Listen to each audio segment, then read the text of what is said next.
Thank you for downloading from the BBC. For details of our complete range of podcasts and our terms of use, go to bbcworldservice.com/podcasts.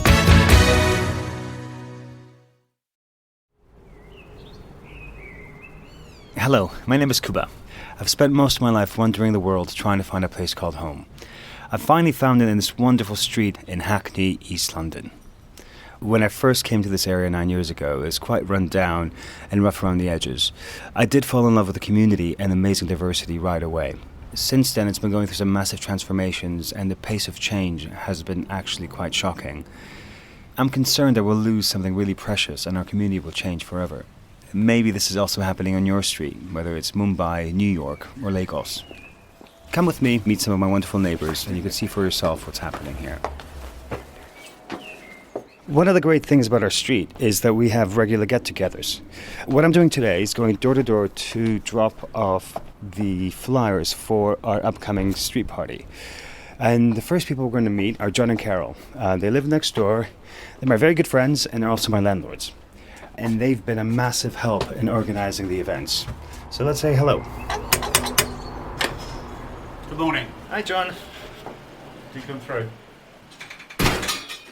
Hi, Carol. Hi, Cuba. Would you like a coffee then? Yes, please. Oh, nothing changes. We've lived here now nearly 16 years. The street has just become an extremely friendly and enjoyable place to live. Yeah, it's been good and I'm very happy here. If I walk to the shops, I cannot get to the shops without somebody saying hello, which is really very, very nice. I helped you organise the cake gardening day. You did. You also... Oh, you baked a cake too, didn't Yes. you? Yes. And it was a good one. My mum's cheesecake. So what was the idea behind that? Well, it's a sharing thing. If anyone's got any seeds or cuttings that they have too much of. And we hoped to introduce the wildflowers around the trees that might actually go into people's gardens, into nooks and crannies. It's not going to change the world, but it can improve it a little bit. It's reclaiming the space and actually Yeah. changing the perspective of how we interact with our city. One of the ways we've reclaimed our street is by the street parties. John, you've been quite pivotal in those. Not alone. There are quite a number of people that put the effort in. We have live music, we have dancing. It's become quite a big community event, and we're very, very pleased to do barbecues and give food away and share a common purpose of enjoying ourselves and meeting each other. And I guess the street parties are very good icebreakers. They're fantastic icebreakers. To party in the street and dance and have fun, play music. We love it when everybody mixes and everybody gets together. The street party's been happening for the last 7 years, and one of the great highlights of the event is a performance by the Pentonic Steel Pan Orchestra. They're a group of very talented young kids. We're off to meet Helen, who manages them, and she lives on the corner. Her dad, Biggs Yearwood, came over from St. Vincent's in the 1950s. He's a massive figure in the steel pan scene. He's been called the finest steel pan tuner of his generation. Helen's concerned about the changes happening in the area and what impact they have on her.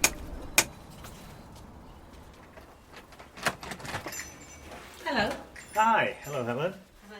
There's always been things that are unique about our street, especially when our kids have grown up in each other's houses and made long-term friends. I'm trying to figure out still what's going on with this street, because there's so much newcomers that you're still trying to see if they are going to be your friends or not. And when I say friends, I don't mean we have to be in each other's faces, but are they going to appreciate your band, appreciate that you've been here, appreciate you. I'm like in a little bit of limbo at the moment, because I'm not quite sure if they're buying family houses or if some developers buying houses to make money. I really don't know, because most of these houses around here have always been family houses, and even if they're rented, they've been like long-term people that's been in these properties. But now it's all about fast turnover and about who's paying the most money and all this. A lot of people feel at price, they're not using the bars and stuff. Everybody should be enjoying the new restaurants, the new pubs, but it's not so. Yeah, that's interesting. So is there something about them and us? Is there some, like, not the invasion, but is... The invasion of the middle class. A bit. Yeah, I think you didn't want to say it, but you do feel a bit like that because they're not socialising with us yet. A little bit of me feels as if there's actually no respect for people who's been here a long time. That's the thing. The people that were moving into Hackney now, they seem to be the same type of people, where before there was a variety, there was spice in the community, you know, and it worked because everybody would bring in different things. But now it feels a little bit like segregation. That's how it feels, a little bit like that, you know. Now we're off to meet Libby.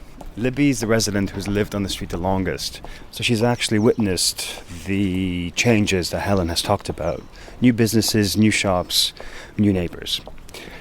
And on her gate, she's got two signs. One says, "Please shut the gate," and the other one says, "This house does not participate in street events."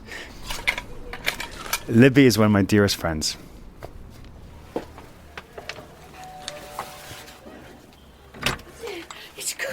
Hello, Libby. Hello. Hey. Hello, Pipster. Hello. Hello.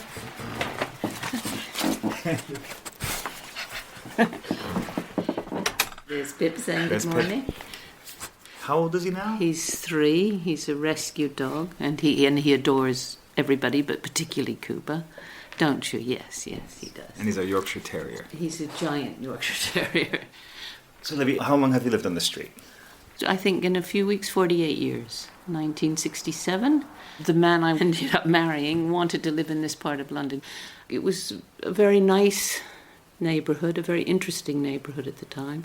It had been very respectable, lots of privet hedges, but that group of people were moving out as more and more Jamaicans moved in. And the Jamaicans were noisy, and we had amazing parties, some of which were much too amazing, and it was a very nice atmosphere.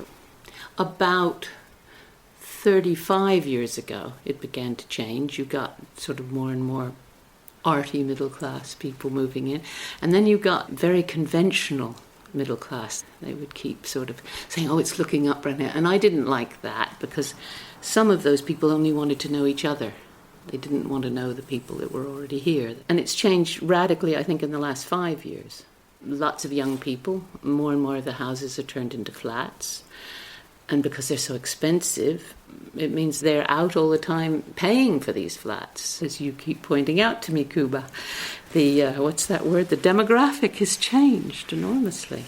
Hence the street parties. We noticed a sign outside your gate. Yes. And it's because in the beginning there were these, I thought, wonderful street parties where everybody came out on a Sunday lunchtime and met each other and shared food if they wanted to, and I thought it was a wonderful idea and I loved it. And then the party sort of morphed into something else. It's changed to a Saturday night and it went on all night and it was very, very loud. And there are also firework parties and I hate them. They are incredibly stressful for birds and squirrels. So I wanted to simply make it very plain that it was nothing to do with me. There. That's the sign on my gate. But one of the organisers is Cuba, and he's one of my very best friends, so I have to learn to live with it. Yeah, because we do have coffee once a week, don't we? Yes, we do. Yes, we're very good friends, and Cuba made a film about me getting tattoos, one of which says, "Do not resuscitate," and the other says, "Living will extant." And it says, "Stop, do not resuscitate." No, I think it just says, "Do not resuscitate." I think it just says, "Do not resuscitate." Does it? No, stop. Stop! That just shows how often I don't look in the mirror. When I first came to the street, it had a really bad reputation. It was quite run down. But since then, the property prices have skyrocketed, and there's been lots of building work on the street. A lot of the houses are either being renovated or converted into flats. One of the most noticeable changes on the street has been the addition of 30 or 40 really beautiful trees. They were planted the same year as the first street party took place 7 years ago. So they're kind of part of the history. And they're actually quite wonderful. Hi, Claire. Hi. How are you? Very good. Do you have a moment? I do indeed, yes. You've been instrumental in getting these wonderful trees on our street. Yeah, there was a lot of support for the trees from the start. I think over 50% of the residents in the street did sign a document of support, and then literally within months we had trees being planted.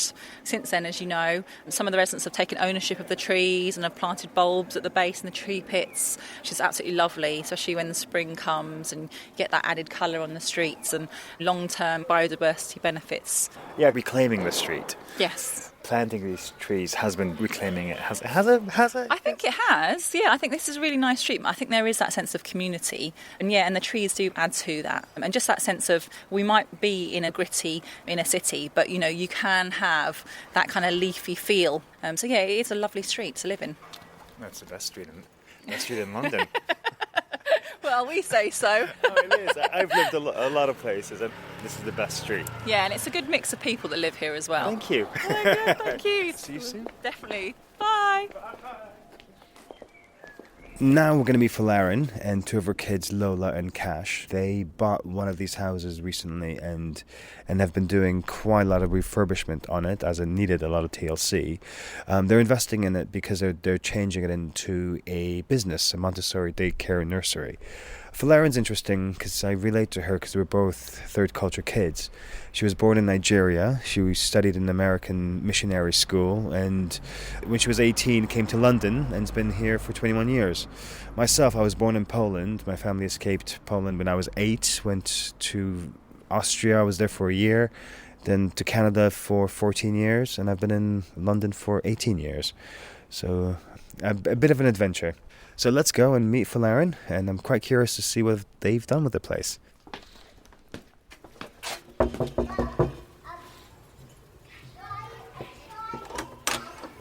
Hello.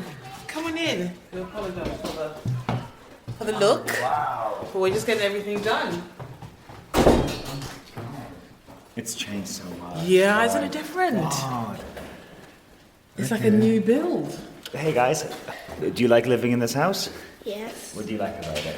I like that I'm going to get my own room again. Do you like the street?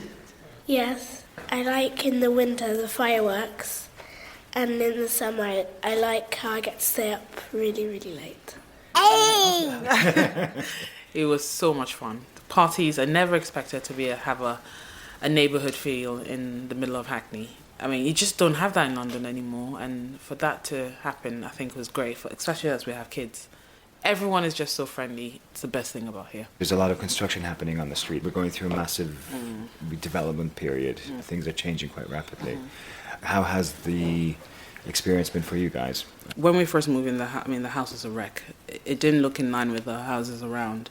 And I think now that it's done, it makes you feel better. And I'm glad that so many people are doing things to their house. It would be nice just to have a nice neighbourhood. Because for me, I'm just like business mode. What are clients going to think when they come around here? And I love the fact that, some of the neighbours plant flowers outside their gardens. It just makes such a pretty sight when you walk by. This area used to be called Murder Mile.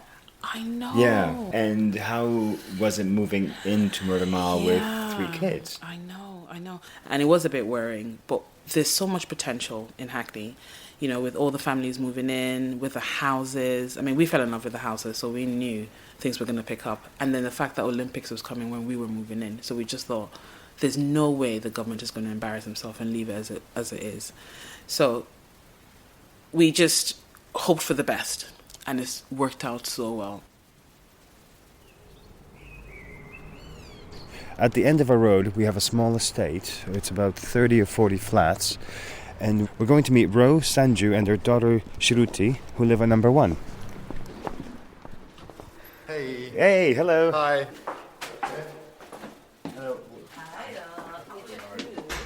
Hello. We've lived here for the last 11 years. 11 years now, yeah.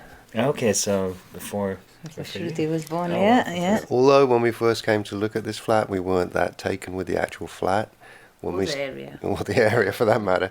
When we started to walk around and see, we just realised it was an amazing area to live in. I grew up in the army. My father was a British Gorkha, so I grew up in similar kind of setups where you had lots of families living together. When Shruti here was born, it wasn't something we were thinking of, but there were loads of children of her age group, You know, every summer outside here, it's a massive play area full of screaming, running children, which is great.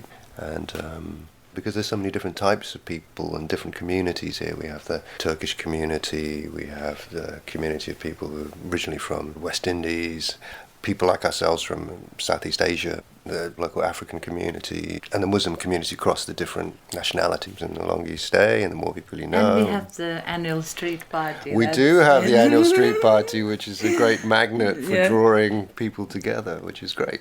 Do you enjoy that? Yes. Oh yeah, we love it, we love it. Do you enjoy it? Yes. What do you enjoy about it? There's loads of children my age around here. And so how has the experience of change been for you guys? We used to be the Murder Mile. Well, we've seen new shops around, including mine. That's changed. Property prices have gone up, so which is a good thing. But at the same time, I mean, we're not going to sell and go anywhere else, you know. It's been an influx of lots of new people in the area, yet the older, Turkish community, Afro-Caribbean community, they're still here as well. So I think we've still got a nice mix. We lived through the period when there was a peak in knife crime and gun crime a few years back.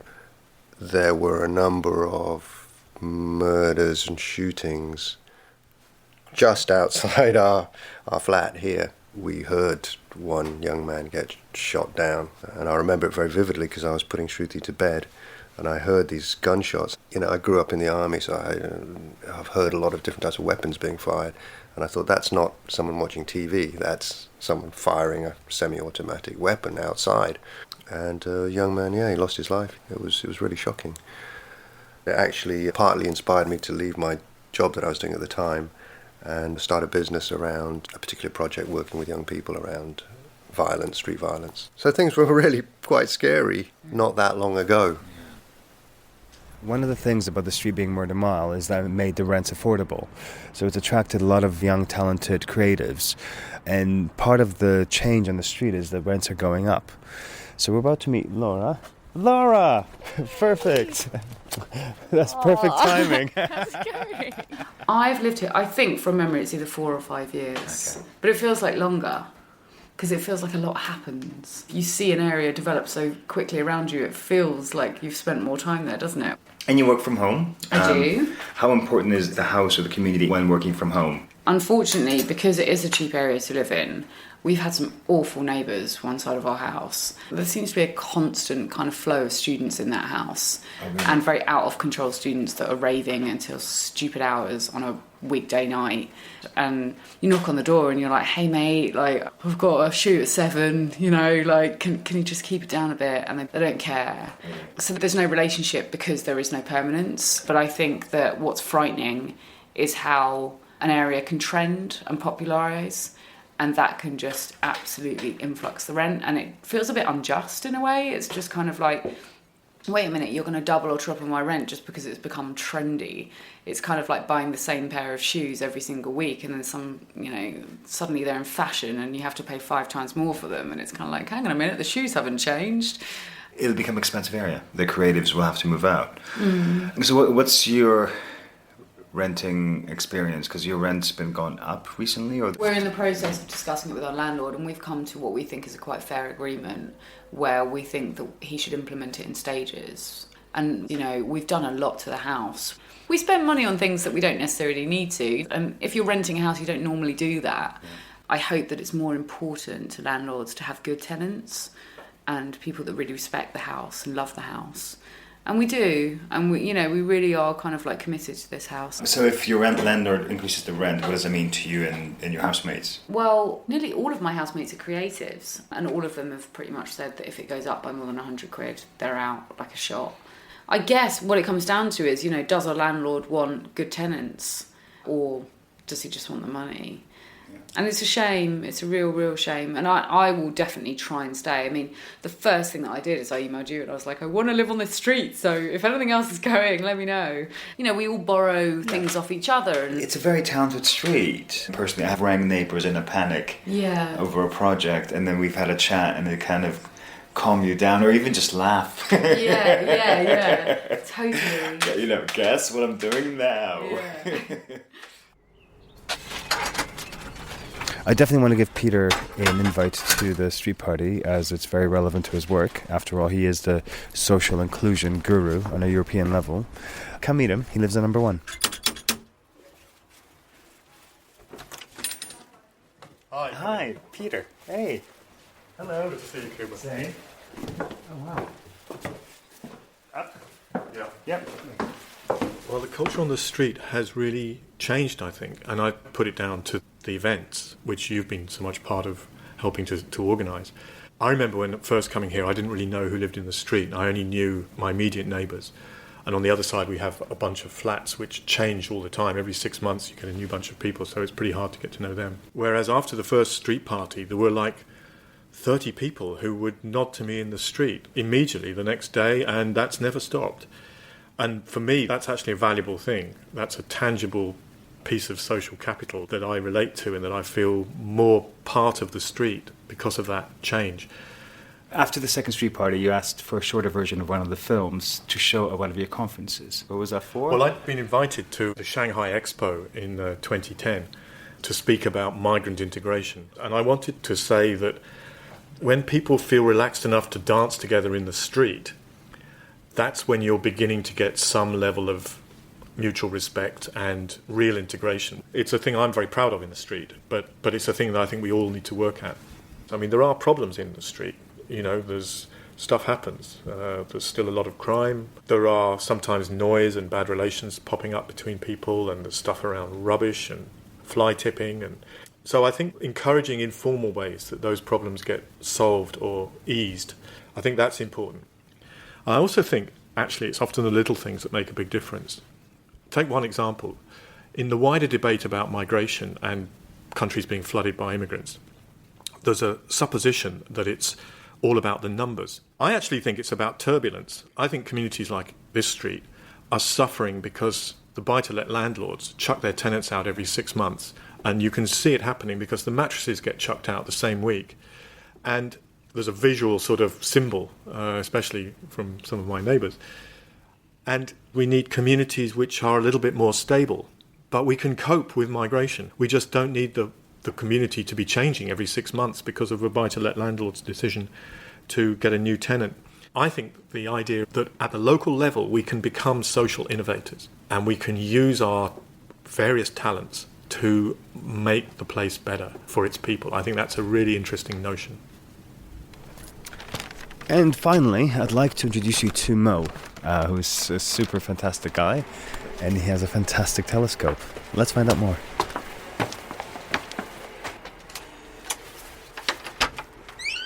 Hi. Hey, hello. Come in. Thank you very much. So, why do you have a telescope? It's part of my studies, doing planetary science and astronomy. And what are you studying specifically? Oh, my specific study for my dissertation, my project, is Mars. Faults and active faulting on Mars. Okay, so you know Mars quite well. A little bit. I would say a little bit more than what I used to, but there's, tell you what, guys, every day, everything we know about Mars is all changing. So how old were you when you moved here? About 16. It was my 3 sisters and me and my mum and dad. We all moved here. And my sisters, as they got married, they moved out, and I'm still here. Okay, are you the youngest? I'm the eldest. Eldest, oh, okay. I'm the eldest, okay. yeah. I was born in Bangladesh. I came to England in 1982 to join my dad, actually. My dad came here in the early 70s. Last summer, I got married. I went to Bangladesh. My parents arranged for me to meet quite a few people out there, and then we met up and then decided on one person. We got really close and we got married. So the same trip you met? Yeah. It was kind of, this is what I'm looking for. This is what you want. Do we see we have a future together and build a future together? And, so far it's going great. And I'm really looking forward to her to join me here very soon. What is your wife's name? My wife's name is Famida. Okay. So has she been here before? No, she has not. Okay. And where will you be living when she comes? We'll be living here, basically, because I made a choice to live with my mum and dad. It's my duty, I think. as their son to look after them. So you're going to start a new family in this house? Hopefully, yes. Okay. So when is your wife coming? Hopefully in the next month and a half, I would say. Oh, wow. If all goes well. Okay, so any preparation that you need to do? Well, I need to change my room for starters. It's more kitted out for a guy, really. How do you feel about your wife coming? Oh, I'm excited, actually. Because I haven't seen her since, it's been like 8 months now. What do you think she'll think of the road? I think she'll enjoy it, actually, because she'll be right in time for the street party as well. So that'll be a good time for you guys to meet her and to meet the street, because she's more used to that kind of community feeling in Bangladesh, where they live in the city. Everybody knows everybody, and everybody, is there to help each other. So I think she'll quite like it. Do you think our street is a typical English street? No, you know that it isn't. Mo is right. There is something special about this street. Through organising the street events for the last 7 years, I've got to know quite a few rather amazing neighbours. And the more neighbours you know, the stronger your sense of belonging. That's why the street feels like home. I don't know if this community will be able to resist change. I don't even know if I'll be able to stick around here forever. What I do know is that being part of this community has made me feel stronger, and has given us all a sense of optimism at the possibilities of what we can achieve together. So if you're not already doing it, I hope I've inspired you to put your phone down, say hello to your neighbours, have a cup of tea, do some gardening, who knows, maybe dance in your street. There's nothing like it. My name is Cuba. I made this program with my neighbour Dixie. I hope you've enjoyed it. We're off to our street party to dance the night away.